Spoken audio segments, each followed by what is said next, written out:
It just depends on what it is that you want to do or what you're trying to do. So I have a number of different tools and things that I can use to kind of make different kind of textures for what it is that you think you want to do. Me? But I'm going to play around just with a couple on this so you can kind of see how it works. The goal, however, with this is to not use it very thick at all. Wanting to build up textures, yes, but the thicker you put the stuff on here, it's going to take weeks for it to dry, especially when it's cool and wet outside. So for any of the textures that you want to build, you're really just trying to build as low of a bas-relief surface as you can, because you're painting, when you start painting over it, it will react even to the slightest bit of texture.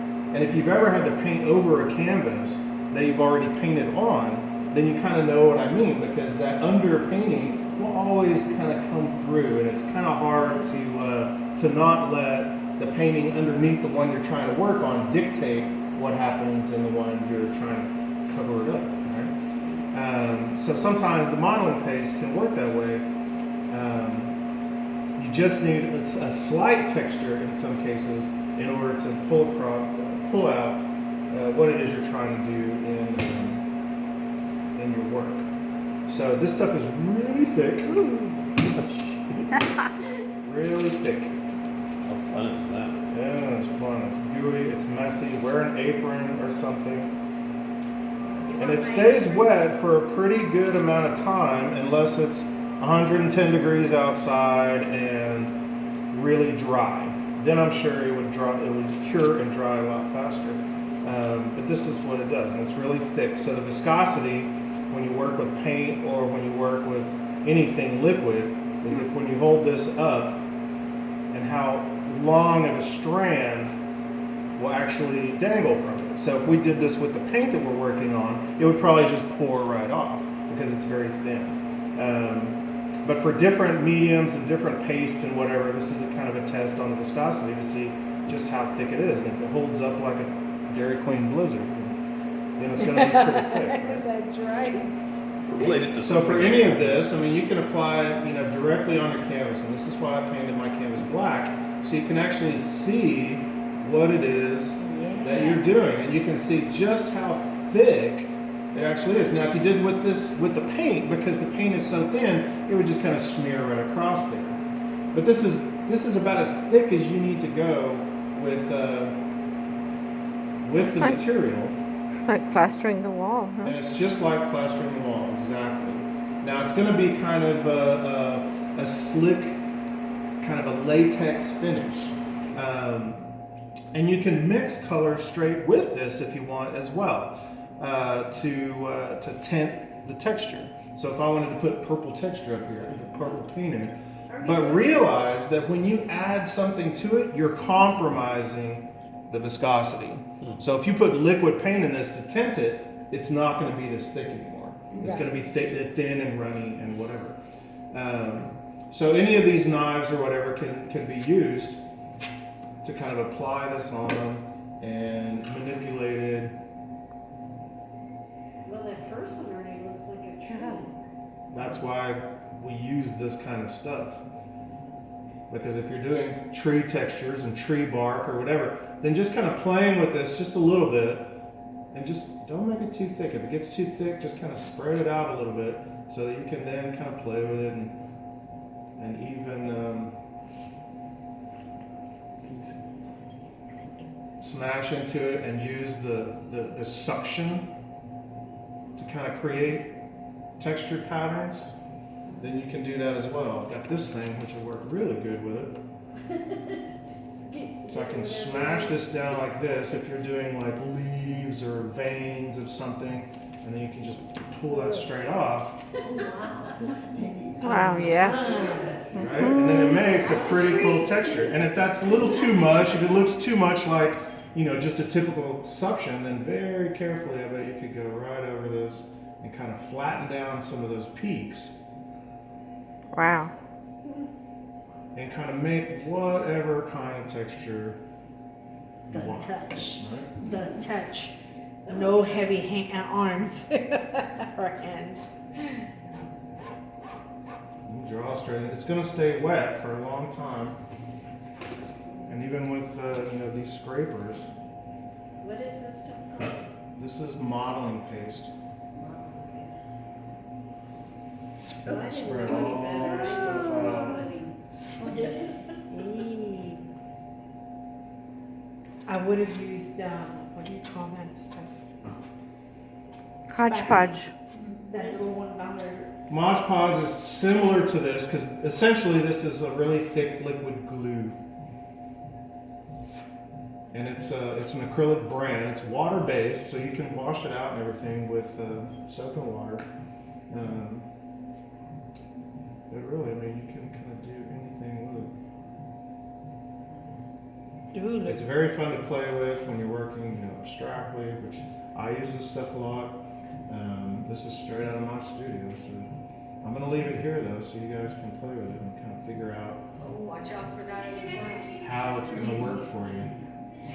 yeah, you know what? Well, this is about half full, and it doesn't take a whole lot to do a whole lot. Yeah, that looks like windows. Yeah.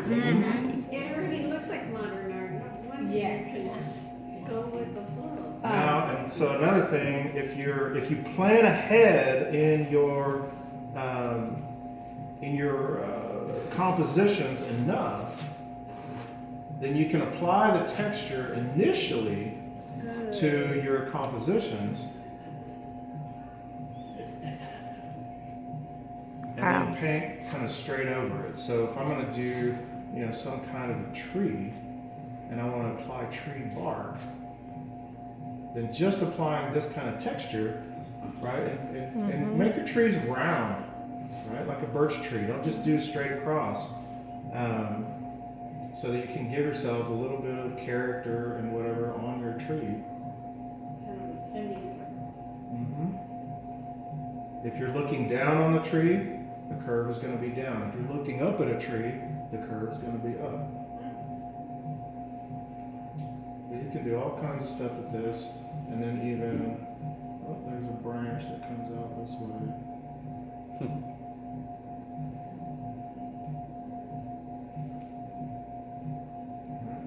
And then, in order to kind of clean it up, you just take it right off and make yourself a nice How cool is that? little We tree. didn't even have to learn to draw. Right. So true. Look at it. Oh, pretty Aw. tree. Now, this obviously is way too thick. This is going to take a long time to dry. It's going to have a nice presence on your painting. So again, if you plan ahead and say, well, I'm going to do something with the texture and I want it to be really gritty, understand you're not going to be able to touch it for a couple of weeks. Now, if you put it in a storage room outside that gets really warm, don't put it in the oven, but hair dryer will work, but you want the whole thing to be dry inside and out before you go in. Because if you go in and the surface is dry to the touch and you think, oh, it's dry, and then you go with it in a paintbrush and you're heavy-handed, you could poke a hole in the texture and then that gel's going to come out because it's not thoroughly dry. So you have to be careful about how thick you put it on because you really want it to be pretty thin. There it went. Yeah. But see, you can still get the same kind of textures out of a very thin application. It doesn't have to be too thick. And you saw look at how much I took off of there. Yeah. That's going to take a lot less time to dry.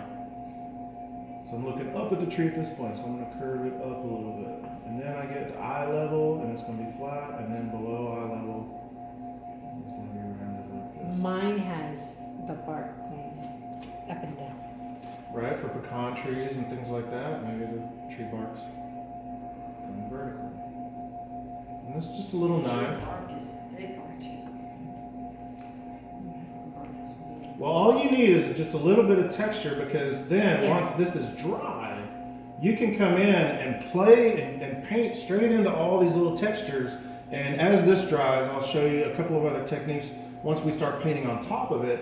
to really enhance the texture instead of just kind of painting over it with one flat color, because that's not going to Yeah, work because you can either. build in your shadow. Absolutely. And would you leave the texture there, or because you're going to have leaves and such there, or you would remove?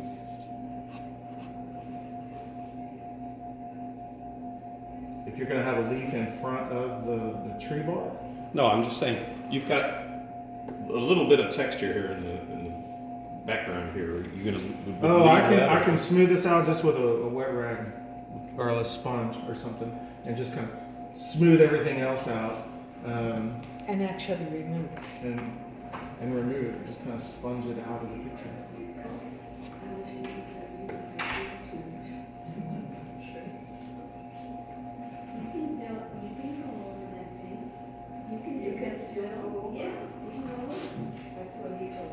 Tree bark. Very nice. That's easy, right? Yeah, but to have that, what do you call it? Tanteo. How do you say tanteo in English? Yeah. Sure, I think that's worth giving that a shot. How you estimate where things go. Hole in it. Correct. Your tree doesn't have much texture, it's pretty smooth. Yeah. Reddish. Gash Oh on it or my something. gosh. Mine has a hole like that big. Look at how advanced he is, and just a kindergarten. You're in an intermediate class. Like she said, estimate. How do You're you say estimating. tanteo, Mr. Paul? You know, It says a sense, a feeling of where Yeah. things The go. right amounts. Oh, you gotta play with it. Yeah. You gotta play with it. I mean, that's way too thick. Yes. You only need just maybe just a thin application, because all you're trying to do is The tools create will do peaks all and valleys. Yeah. This is a peak, that's the valley, and just a slight bit of texture is going to go a long way once you start painting on top of this. Okay. So I'll apply some. I'm gonna slide this in here and you can. I'm going to slide this over your way. Smart lady. You wouldn't notice the difference, right? Not a bit. I'll just do some random textures on here, and then does anybody have a hairdryer? I do. Then we'll try and dry it quickly so that I can then paint on it Yeah. and you can show you how that works. We do have some smaller canvases that you're welcome to use for practice, just so you can get a feel of how much Even you that, actually look need. there. Even this little, very low bas relief. When you start painting on this, and then I'll show you a technique of how to paint on it and then remove it Uh-huh. to enhance the textures, Wow. then it doesn't take a whole lot. And then even on this one, we can Oh. make some suction marks. I like that. Give me that plastic. And then see the thing You don't have a lot is of play. how I wish I had that Oh, dexterity. and then he's gonna put dark in those holes Yes. and light on Actually the make a hole. There you Yes. go. Yes. Yeah. Oh, I like that. It's like already giving you a map to do stuff. That's cool. Yep, Yes, it is. exactly.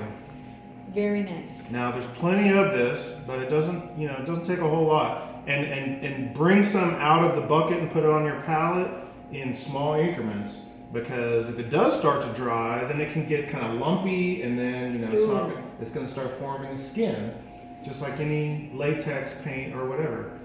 So you want to keep it pretty fresh and pretty wet. It doesn't take very long to do, so you don't have to do it immediately, but only take out as much as you need in fairly small increments, so that we don't ruin this. Because if this whole thing dries, this bucket was about $80. Madres. Poquito porque es bendito. But it's water soluble, so then once I'm kind of done with this, I'll go straight over to the sink. These metal tools and plastic tools or whatever, are going to be pretty easy to clean up. You can use ugly, nasty brushes. Don't use the good ones, but you can use brushes to kind of do things in here as well if you want. If you're doing yeah, look at fur, if you're doing feathers, or if you're doing, you know, any kind of other textures, There you go, the feathers, she said. then you can draw straight into these things. All right. I like the way this one goes. Me, I'm just kind of just. But then don't let it dry in here because you're gonna kiss that brush goodbye. Wash it out pretty quickly so that you can preserve the tools. Use ugly, nasty brushes, disposable brushes.